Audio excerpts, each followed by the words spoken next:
Hey, good afternoon. Today, what I want to talk about was this notion of self-made man. I have a saying that self-made man doesn't amount to much.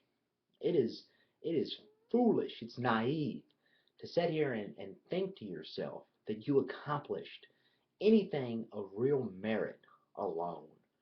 I don't care what it is. I don't care if it's from going to school. I don't care if it's working on a mission in the military or whether it's building your own company.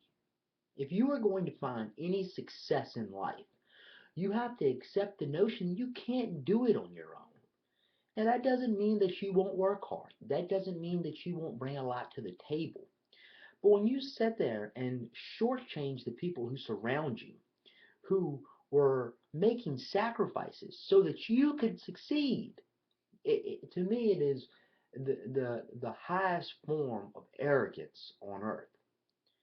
There is never going to be any man or woman that rises to any position of influence that does it alone.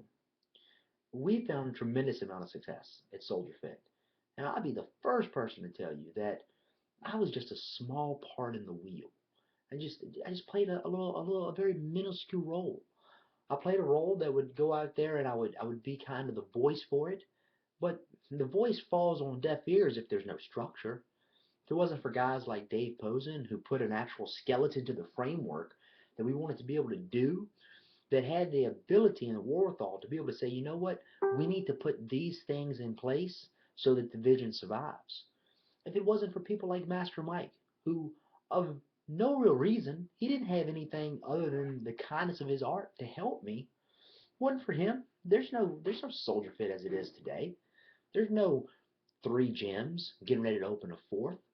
There's nothing without the help of others. So why is it that so many in the society are hell bent on taking all the credit for the good stuff?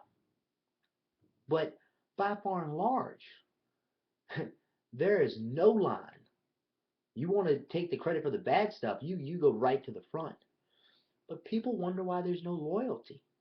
We speak and we complain about how people are disloyal or dishonest, and yet we don't ever look ourselves in the mirror and say, you know what? Who am I putting first? Who am I giving credit for?